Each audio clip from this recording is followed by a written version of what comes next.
Assalamualaikum warahmatullahi wabarakatuh. Waalaikumsalam. Assalamualaikum warahmatullahi wabarakatuh. Waalaikumsalam warahmatullahi wabarakatuh. Kayaknya pada lupa semua tadi ya jawabnya ya mulia. Bismillahirrahmanirrahim. Alhamdulillahilladzi hadana li hadza wa ma kunna linahtadiya laula an hadanallah. Asyhadu an la ilaha illallah wahdahu la syarikalah wa asyhadu anna Muhammadan abduhu wa rasuluhu la nabiyya ba'da.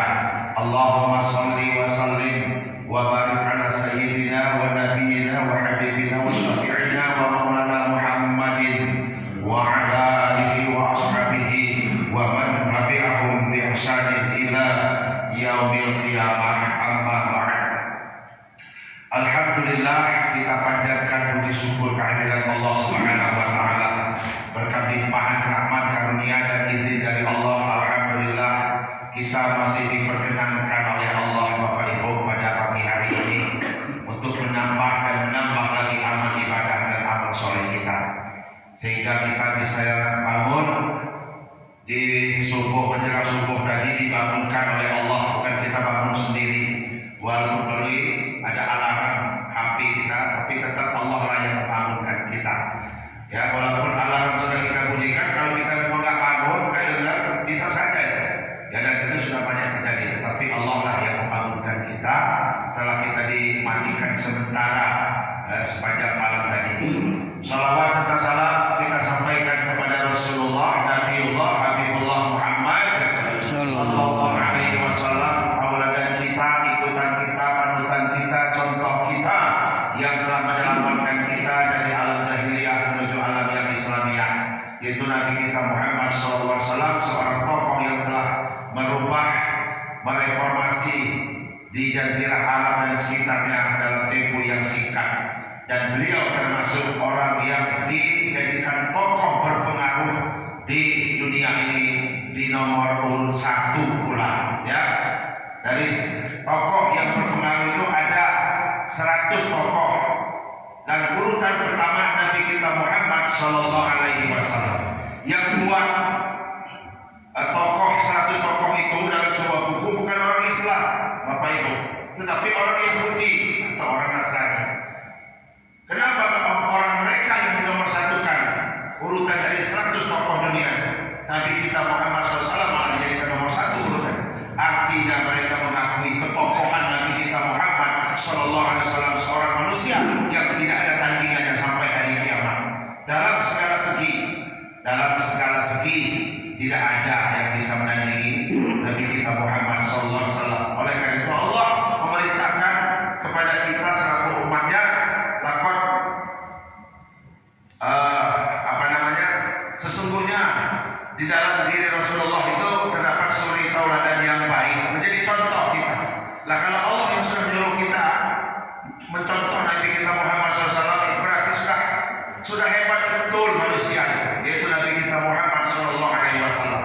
Kalau hanya manusia saja yang menyuruh menjadikan contoh, mungkin bisa jadi, ya, belum tentu baik secara sempurna, ya, baik menurut pandangan manusia tersebut. Tapi kalau Allah yang sudah menyuruh kita menjadikan dia seorang tauladan, contoh yang baik, berarti sudah luar biasa seperti itu. Bapak Ibu yang dimuliakan oleh Allah Subhanahu wa taala, dalam menjalankan kehidupan di dunia ini, kita selalu ingin mencari dan berusaha tentunya bagaimana sih caranya supaya orang-orang itu, ya, orang-orang yang ada di sekitaran tempat tinggal kita, di lingkungan kita, atau malah lebih jauh lagi, lebih luas lagi, sahabat kita, teman kita, relasi kita, keluarga besar kita, semuanya kalau bisa lebih banyak, lebih bagus, orang itu senang sama kita, orang itu simpatik sama kita, orang itu mencintai kita, ya. Itulah manusia, selalu ingin berusaha seperti itu. Tambah banyak orang yang cinta sama dia, dia lebih senang, ya, dia lebih bahagia, dan juga dia lebih bangga. Tetapi sayangnya kebanyakan manusia itu hanya berusaha sebatas itu saja. Sebatas hanya bagaimana caranya manusia itu senang sama dia, cinta sama dia. Tetapi dia tidak pernah mau berpikir selain orang lain juga cinta sama dia, bagaimana caranya supaya Allah juga cinta sama dia juga. Kalau orang lain juga cinta sama dia, Allah juga sudah cinta juga sama dia, sangat luar biasa. Hidup itu terasa bagaimana? Nikmat, enak, lengkap sudah. Allah cinta sama dia, manusia juga cinta sama dia. Ya, tetapi kan jarang orang lain itu cinta sama dia. Ya, orang banyak cinta sama dia. Karena hidup ini sudah dipastikan ada yang pro dan ada yang kontra sama kita. Gak ada kita hidup ini semuanya manusia di dunia ini cinta sama kita semua, gak ada. Dan gak mungkin juga seluruh manusia di muka bumi ini benci sama kita semua, juga tidak ada.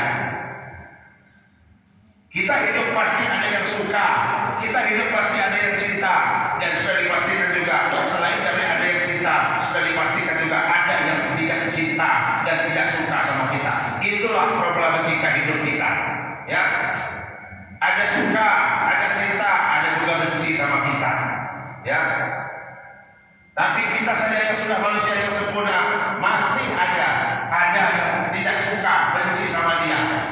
Mulai dari awal dia dinobatkan, diangkat, dilantik menjadi nabi dan rasul, sampai dengan saat ini, sampai dengan hari kiamat, masih saja ada orang yang benci sama dia. Selain juga ada orang cinta sama dia. Nabi kita, apalagi kita bukan nabi, bukan rasul. Nah, seperti itu. Kalau seperti itu sudah memang sudah risiko dari hidup, ada pro dan ada yang kontra, ada yang cinta dan ada yang benci sama kita. Bapak Ibu yang dimuliakan oleh Allah, lantas apa sih tadi saya katakan ada bagaimana supaya upaya kita selain kita dicintai oleh banyak orang, oleh orang lain, maksudnya bagaimana caranya supaya Allah cinta sama kita di dalam menjalankan kehidupan di dunia ini tentunya. Nah, cara supaya Allah cinta sama kita juga selain orang lain juga cinta sama kita, Nabi mengatakan ada di antara umatku Allah itu cinta sama dia. Di antara dan ada juga Allah yang benci sama dia. Siapa yang Allah cinta sama dia? Yaitu di antaranya Allah cinta kepada orang kaya yang dermawan. Allah cinta sama orang kaya yang rajin nyumbang. Allah cinta betul sama orang kaya yang tidak pelit. Di mana-mana kalau ada sumbangan dia dengan dia duluan nomor satu memberikan sumbangan. Orang kaya seperti itu Bapak Ibu, Allah cinta betul sama orang. Tetapi ada lagi yang Allah lebih cinta dari orang kaya yang dermawan. Ada lagi yang Allah lebih cinta pada orang kaya yang tidak pelit. Ada lagi yang Allah lebih cinta lagi dari orang kaya yang selalu mengulurkan bantuan tangan kepada orang lain. Siapa dia? Orang miskin yang dermawan. Kalau orang kaya yang dermawan Allah cinta, wajar kok dia kaya. Memang harusnya begitu orang kaya itu. Ya, kayaannya, hartanya dia gunakan, dia salurkan ke jalan Allah. Allah cinta betul. Tetapi kalau ada orang miskin yang dermawan, di tengah kemiskinannya, di tengah kekurangan hartanya, dia masih berani nunjuk tangan untuk nyumbang, sama sumbangannya seperti dengan orang kaya. Ini yang dinilai oleh Allah. Ini yang dikagumi oleh Allah Subhanahu wa taala. Ya. Kalau dia orang kaya nyumbang 100.000 misalnya, ada orang kaya nyumbang 100.000, sedekah 100.000. Orang miskin juga nyumbang 100.000, sama 100.000-nya, sama nilai nominalnya, sama ikhlasnya. Besar mana pahalanya? Menurut prediksi saya yakin lebih besar orang miskin yang nyumbang 100.000. Nilainya sama, nominalnya sama, ikhlasnya sama. Besar mana pahalanya? Saya yakin lebih besar orang miskin yang nyumbang 100.000. Kenapa? Karena orang kaya nyumbang 100.000 mah kecil. Nah, sekali mah dapat orang kaya 100.000. Tapi orang miskin nyumbang 100.000, luar biasa besar nilainya. Dia harus bekerja seharian batin dia berani seperti orang kaya nilai sumbangannya. Ini yang dinilai oleh Allah Subhanahu wa Ta'ala. Jadi Allah cinta kepada orang kaya yang dermawan, tetapi Allah lebih cinta lagi Bapak Ibu kepada orang miskin yang dermawan. Sekarang ini masalahnya bukan kaya atau orang miskin. Sekarang ini mau apa enggak kita berinfak, bersedekah, menjadi orang yang dermawan di jalan Allah, itu saja. Kalau kita memang belum mampu 100.000 ya dari sisi keuangan atau finansial, kita bisa nyumbang 2.000, nggak apa-apa, nggak usah malu-malu, nggak usah minder-minder. Kalau itu memang batas kemampuan kita, ya seperti itu. Allah juga akan terlalu nilai, nggak melihat berapa ya nilai sumbangan atau sedekah kita, tetapi yang Allah sumbangan, yang Allah nilai, yang Allah lihat adalah ikhlasnya kita dulu nomor satu, ya. Untuk apa 100.000 nyumbang kalau nggak ikhlas? Lebih baik nyumbang 2.000 tapi ikhlas. Ada lagi yang lebih baik, Bapak Ibu, 100.000 tapi ikhlas. Silakan dimakan buburnya, bapak-bapak, nggak apa-apa makan Bu. Saya ikhlas, saya bicara sendiri, bapak-bapak makan. Ya risikonya memang begini ya Bu ya. Bapak Ibu makan nggak apa-apa tuh, yang di belakang juga makan, jojong aja. Mulut makan, tapi telinga mendengar. Ya, setuju? Ya silakan. Namanya habis aja, ini makan buburnya. Kalau saya nggak ceramah, saya makan di luar. Ya, ini yang pertama tadi. Ya, silakan Pak Ketua, Pak Hilman, Pak Wakil Ketua, Pak Firman. Ini Pak Sekretaris biasanya hadir ini. Ya, tumben juga ini kayaknya. Ini yang pertama ya. Kita santai saja ya. Mau saya tegak-tegak amat. Jadi kalau ceramah nggak bisa tegak-tegak. Ya. Yang kedua, yang Allah cinta adalah orang tua yang rajin beribadah. Orang tua yang rajin beramal soleh. Di tengah ketuaannya, dia masih sadar bahwa dia sudah tua. Karena dia sudah tua, itulah dia ada jalan lain dalam hidup ini selain menambah amal ibadah dia sebanyak-banyaknya. Cinta betul Allah kepada orang tua. Nah, seperti orang tua di sini, mana orang tua di sini ya? Saya. Baju merah, pakai sorban merah. Ini saya lihat kalau dari pisnya sama bapak yang sebelahnya pakai sorban hijau. Ini sepertinya kalau dari pisnya sudah tua. Tapi masih ganteng. Dari pisnya, ya nggak tahu kalau dari pinggang yang ke bawah nggak tahu saya. Dilihat dari wajahnya pisnya, performanya, ya sepertinya sudah tua. Ya ada juga orang-orang yang belum tua, tapi penampilannya kayak orang tua. Ya, ya wajahnya juga wajah tua, bermuka tua. Padahal umurnya belum tua amat sebenarnya. Ada orang seperti itu. Kayaknya nyinggung saya ini. Ya, kalau dia tersinggung ya salah sendiri. Memang ada Pak Bu. Wah, penceramah itu nyinggung saya. Nah, ceramah itu tadi penceramah nyinggung dia. Kebetulan aja masalah yang diisi ceramah itu kena sama dia. Ya, kalau soal nyinggung Quran juga nyinggung semua kita kok. Betul nggak? Isi Quran itu ada banyak nyinggung orang kafir, nyinggung orang munafik, nyinggung orang muslim, Allah juga ada. Kalau soal nyinggung jangan sampai ceramah. Quran juga menyinggung kita semua. Hadis-hadis Nabi juga menyinggung kita semua. Lantas kita marah Pak? Jangan begitu ya. Apa? Jadi itu ya yang kedua, orang tua yang rajin beribadah. Ya, memang seperti itulah. Sadarlah kalau sudah tua itu ya, sudah menjadi anggota KPU, ya, kepala penuh ubahan. Pak Yusuf lagi disinggung ya. Anggota KPU sudah menjadi kepala penuh ubahan. Sudah itu, karena dia sudah tua, dia juga jadi anggota PDI. Apa itu PDI? Penurunan daya ingat. Itulah penyakit orang tua itu. Ya, gigi juga sudah pamit permisi. Ya, gigi.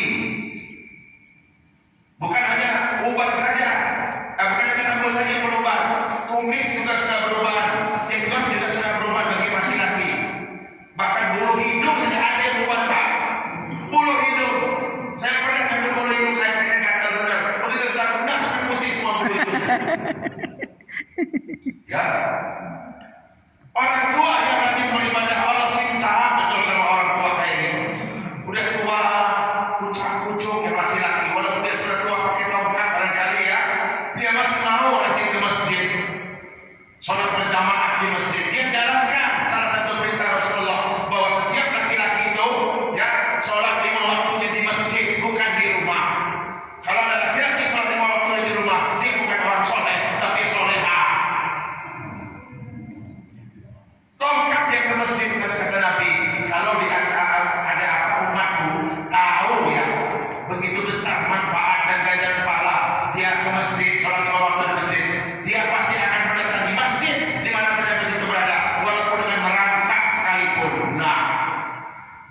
Cuma kita kan banyak tahu begitu besar manfaat ganjaran pahala sholat 5 waktu di masjid. Kalau tahu kata Nabi, pasti umat itu datang ke masjid walaupun dengan merangkak sekalipun. Merangkak, tahu sendiri namanya merangkak itu biasanya anak-anak ya, anak-anak yang kecil yang belum bisa jalan, tapi sudah lumayan agak besar, nggak bisa jalan, dia merangkak.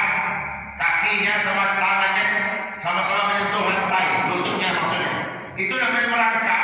Kalau seperti itu dia tahu, dia merangkak dari rumah menuju ke masjid. Cuma banyak yang nggak tahu sih. Ya, begitu besar ganjaran pahalanya orang ya sholat 5 waktu di masjid. Dia datang ke masjid sudah tua seperti itu. Bahkan kata Nabi, barang siapa di antara umatku datang ke masjid dengan gelap gulita, dia tetap datang ke masjid, maka Allah akan memberikan ya penerangan jalan dia nanti di surga, diterangi cahaya.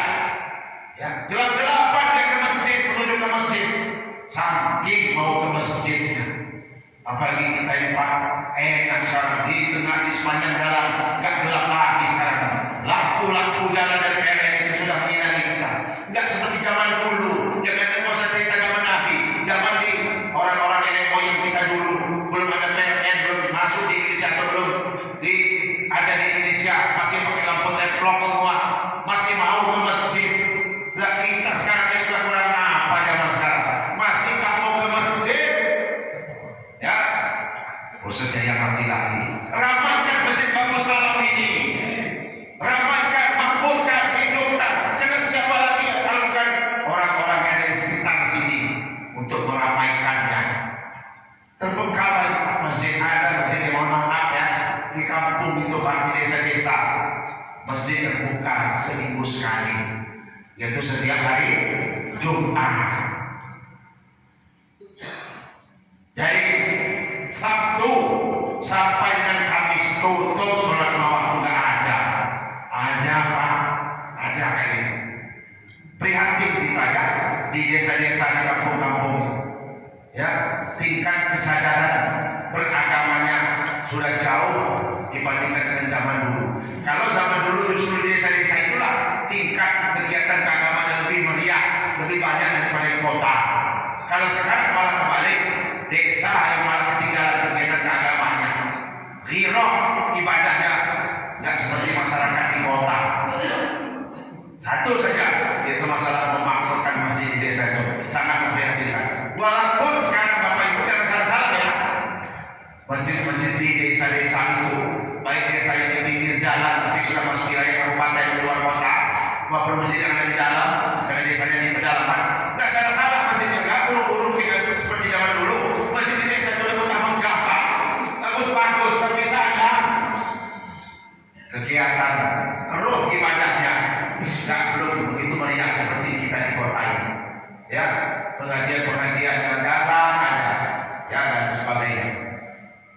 Orang tua yang rajin beribadah Allah cinta, tetapi ada Pak yang lebih Allah cintai dari orang tua yang rajin ibadah. Siapa? Anak muda yang rajin beribadah, anak muda yang rajin beramal soleh, lebih Allah cintai dari orang tua yang rajin beribadah. Sebab kalau rajin beribadah, anak muda itu biasanya namanya anak muda. Kenapa kamu gak ibadah? Kenapa kamu jarang beramal soleh? Ya saya kan masih muda Pak, nanti aja dah. Kalau udah agak tua-tuaan dikit, agak tua-tuaan kata dia. Memang begitulah penyakit anak muda. Ya, hanya anak-anak muda tertentu saja yang memang tingkat kesadaran keagamaan juga sudah lumayan, banyak beribadah, banyak ke masjid, yang laki-laki, yang perempuan sholatnya di rumah. Tapi mayoritas yang namanya anak muda, ya seperti itulah. Kalau anak muda semuanya sadar bahwa kalau dia rajin ibadah dia lebih dicintai oleh Allah dari orang tua, pasti anak muda itu rajin ibadah semua. Gak ada namanya geng motor, ya mulia. Gak ada namanya kenakalan anak remaja. Itu anggota-anggota geng motor muda-muda, gak kayak kita tua-tua. Bukan pemegang motor, pencuri motor, muda-muda anak remaja antara 15-19 sampai 23 tahun, 22 tahun. Lah kalau kita jadi anggota geng motor kan gak lucu. Udah tua, udah bawa motor, udah takut-takut. Anak muda gak takut-takut bawa motor. Ya, kita jadi pembegal motor. Kita udah tua, nah pas lari ya sudah ngos-ngosan, dia dapat sama orang digebuki kita. ya. Tapi pelaku kejahatan itu masih muda. Kenapa?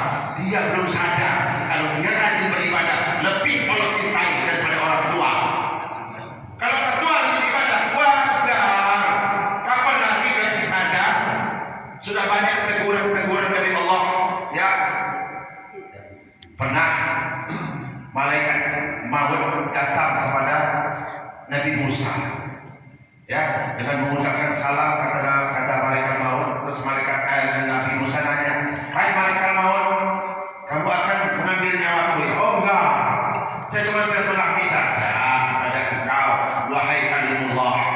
Ya, Nabi Musa itu gelarnya Musa kalimullah, artinya Musa yang langsung bercakap-cakap, dialog langsung dengan Allah tanpa perantara malaikat Jibril sebagai pemberi pengantar wahyu kepada para nabi. Makanya Nabi Musa bergelar Musa kalimullah. Kalau Nabi Ibrahim itu gelarnya Khalilullah. Ibrahim Khalilullah. Ya, Ibrahim yang dicintai dan mencintai Allah. Khalilullah. Kalau Nabi kita gelarnya Habibullah, kekasih Allah. Nah, seperti itu ya. Kata Nabi Musa, hai malaikat maut, engkau akan mencabut nyawaku. Oh enggak, saya akan mencabut nyawamu. Sebelum aku cabut nyawamu, saya akan mengutus, ya, utusan saya. Ya, setelah utusan saya datang, baru nanti saya nyusul. Oh ya udah kalau gitu. Kemudian tak lama, berapa tahun kemudian ya, malaikat maut datang. Wahai Musa, aku diutus Allah untuk mencabut nyawamu. Waktumu sudah tiba. Loh, kata Nabi Musa, dulu kamu pernah bilang sebelum kamu datang untuk mencabut nyawamu, engkau akan mengutus beberapa utusan. Nah sudah toh, kapan? Lah rambut kamu sudah tua itu, utusanku. Gigi kamu sudah rontok, itu kan utusanku. Kulit kamu sudah mulai keriput, itu kan utusanku. Nyinggung. Nyinggung saya lagi. Musa, sampai tak tahu itu utusanmu. Kamu jawab waktu itu Pak. Mereka mau ngomong sama Nabi Musa, kamu jawab waktu itu. Nyinggung saya ini. Sampai tak tahu sih, betul-betul sampai ada jawab waktu itu Pak. Nah jadi seperti itu utusannya. Jadi anak muda yang rajin beribadah lebih Allah cintai. Mana yang muda-muda di sini ya? Saya. Ya, oh. Ya, yang muda. Kalau ada orang yang rajin tahajud tiap malam, orang yang rajin baca Quran habis setiap salat 5 waktu, minimal ba'da maghrib sama ba'da subuh. Duha juga dia begitu. Salat 5 waktu dia tak pernah ketinggalan. Yang laki-laki ke masjid. Berapa umurnya? 25. Wih mantap kayaknya. Tetapi kalau ada orang yang rajin salat 5 waktu, rajin salat waktu di masjid, rajin baca Quran, rajin duha, rajin tahajud, tambah puasa sunnah, berapa umurnya? 60. Ya biasa aja ya. Wajar 60 orang. Ya, seperti itu. Ini yang lebih Allah cintai. Orang tua yang rajin beribadah, ya Allah cinta. Tapi ada yang lebih sekedar Allah cintai dari orang tua seperti itu. Anak muda yang rajin beribadah, ya anak muda yang dia salurkan gejolak mudanya di jalan Allah, itu yang bagus. Ya, gejolak mudanya, darah mudanya dia salurkan ke jalan Allah, itu yang lebih Allah cintai. Tapi kan jarang ibu ya, namanya anak muda itu seperti itu. Kalau hanya beribadah kayaknya alergi benar. Nanti Pak, nanti Bu, saya masih umur 17, saya masih umur 20, nanti deh kalau saya sudah nikah. Kalau sudah nikah umur 27, ya udah sih nanti Bu kalau sudah umur 40 tahun. Iya kalau nggak keburu mati, apa dia sudah yakin dia belum mati, ya masih lama matinya. Nah seperti itu. Nah ini yang perkara yang dicintai. Ada lagi perkara yang dibenci. Ya hidup ini pasti ada pasangannya, ada cinta, ada benci, ada siang, ada malam, ada tua, ada muda. Nah yang dibenci oleh Allah siapa? Di antara umat Nabi Muhammad, yaitu orang miskin yang pelit, orang miskin yang jarang nyumbang. Ya alasannya kan saya kan miskin Pak, gimana mau nyumbang? Orang miskin yang pelit, orang miskin yang jarang nyumbang, orang miskin yang kikir. Allah benci betul kalau orang miskin kayak gitu. Tapi ada yang lebih Allah benci lagi. Siapa? Orang kaya yang pelit, orang kaya yang kikir, orang kaya yang jarang nyumbang. Kalau orang miskin pelit mungkin kata orang yang wajar.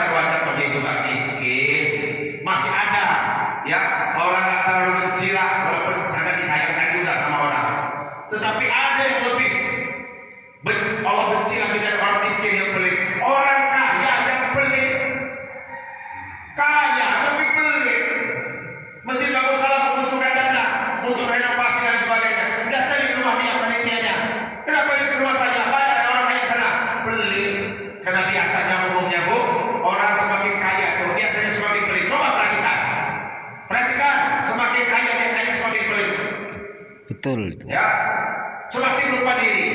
Dulu masih rakyat biasa, wah rajin dia, rajin segala-galanya. Begitu dia ngalah, dia anggota dewan. Coba perhatikan, begitu dia duduk di dewan, waduh. Mana janjimu waktu kampanye?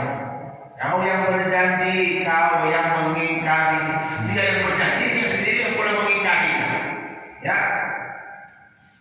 orang miskin pelit, benci betul Allah sama orang miskin itu. Tetapi ada yang lebih Allah benci, yaitu orang kaya yang pelit. Ya, tunggu saja. Nanti kata Nabi di dalam neraka, semua harta orang-orang kaya yang dulu dia pelit, harta itu dijelmakan oleh Allah menjadi sebuah setrika yang besar, panas setrika dari api neraka. Kemudian setrika tadi, dia jelmaan dari harta yang dia bangga-banggakan tadi, menggosok punggungnya sehingga hangus tubuhnya, dibulatkan lagi, dihidupkan lagi, digosok lagi pakai setrika. Yang setrika itu merupakan jelmaan dari harta dia. Itu ganjaran bagi orang kaya yang pelit. Ya, oleh karena itulah bagaimana caranya kita ini kalau sudah posisi sudah lumayan dari segi keuangan, kita punya mobil, kita punya motor, rumah kita dari segi fisiknya sudah dinilai orang lumayan bagus, pendapatan kita juga per bulannya sudah lumayan. Janganlah jadi orang pelit. Ya, yakinlah bahwa semakin kita pelit, semakin kita jauh dari Allah. Orang yang pelit itu jauh dari Allah, jauh dari manusia, dekat kepada neraka. Jauh dari Allah, jauh dari manusia, dekat ke neraka. Orang pelit. Tetapi kalau orang yang dermawan, dekat sama Allah, dekat sama manusia, dekat juga jauh dari neraka. Ya, orang yang dermawan, sekali lagi, orang yang tidak pelit, dekat sama Allah, dekat sama surga, dekat sama manusia, jauh dari neraka. Kalau orang yang pelit, dekat jauh dari Allah, jauh dari manusia, dan dekat kepada neraka. Manusia jauhi dari orang. Ngapain saya dekat sama orang pelit? Ayah masa dekat, bersumpah kita akan pelit. Nah, orang tak boleh mendekat sama kita kalau kita dikenal orang, dicap disepel orang-orang yang pelit. Padahal kita mampu. Benci betul Allah sama orang kaya seperti itu. Ya, padahal harta kita ini apalah gunanya? Yang sudah kita cari-cari, kita banggakan, pergi pagi pulang petang sampai nggak sholat lagi, saking berebut mencari harta. Akhirnya sakit. Nah, begitu sakit, apa yang kita korbankan? Uang yang kita dapat, yang kita cari-cari, itu yang kita korbankan. Makanya kata orang, ada orang yang mengorbankan kesehatan demi harta, ada orang yang berkorban harta demi kesehatan. Kita pilih yang mana? Ya, termasuk yang mana? Dan kita termasuk orang yang mengorbankan uang demi kesehatan atau mengorbankan kesehatan demi mencari uang. Ya, kita termasuk yang mana ya? Tanyakan pada diri kita masing-masing. Ada lagi yang kedua yang Allah benci, yang terakhir, Allah benci kepada anak muda yang masih berbuat dosa, anak muda yang masih berbuat kejahatan, anak muda yang masih berbuat maksiat. Benci betul Allah sama anak muda seperti itu. Tapi ada yang lebih Allah benci lagi, orang tua yang masih hobi berbuat maksiat, orang tua yang sudah masih hobi berbuat dosa. Bencinya betul luar biasa. Kalau anak muda berbuat dosa, anak muda berbuat maksiat, Allah benci memang, tapi masih ada harapannya. Apa kata orang? Ya, mudah-mudahan nanti ya, kalau dia sudah tua nanti dia sadar Pak. Masih ada harapan dan doa dari orang banyak untuk dia kepada anak muda tadi. Tetapi kalau orang tua masih berbuat dosa, apa ada orang ngomong? Ya, mudah-mudahan nanti kalau dia tambah tua dia sadar. Gak ada. Paling orang mengutuk dia, tahu diri udah tua bangka, udah tua pasti masih ada bangka ya. Gak ada tua begitu, tua pasti bangka. Udah tua masih juga minum, udah tua masih juga hobi judi, sudah tua maghrib masih ngobrol di perapatan. Gak ada orang bilang, ya mudah-mudahan nanti kalau dia tambah tua dia sadar. Gak ada. Tapi kalau anak muda pasti ada harapan orang. Ya mudah-mudahan nanti kalau dia sadar, tua nanti dia sadar. Kan begitu. Allah benci kepada anak muda yang rajin berbuat dosa. Tetapi ada yang lebih Allah benci lagi, orang tua yang masih hobi berbuat dosa. Itulah ya sedikit golongan dari orang-orang yang dicintai oleh Allah dan juga orang-orang yang dibenci oleh Allah dari umat Nabi kita Muhammad Sallallahu Alaihi Wasallam. Bapak Ibu yang dimuliakan oleh Allah.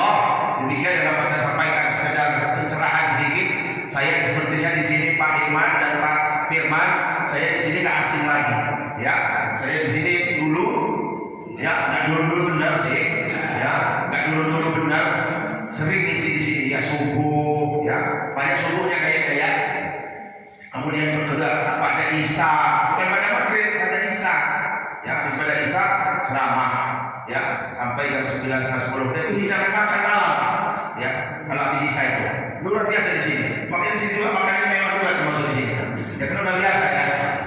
Ya, jadi saya tidak kaget lagi sama pengurus dan jamaah di sini, sama Pak Kairuna saya sudah lama, dia tahu sama dia. Ya, demikian yang dapat saya sampaikan. Kalau ada yang benar lagi saya sampaikan, itu semata-mata dari Allah, bukan dari saya. Tapi kalau ada yang salah, nah baru saya. Karena saya hanya manusia biasa, ya sudah lengkap dengan segala kekurangan yang ada pada diri saya. Ya, oleh karena itu kepada Allah saya mohon ampun, kepada jemaah semua saya mohon maaf. Wabillahi taufiq wal hidayah. Nasrun minallah wa fathun qarib.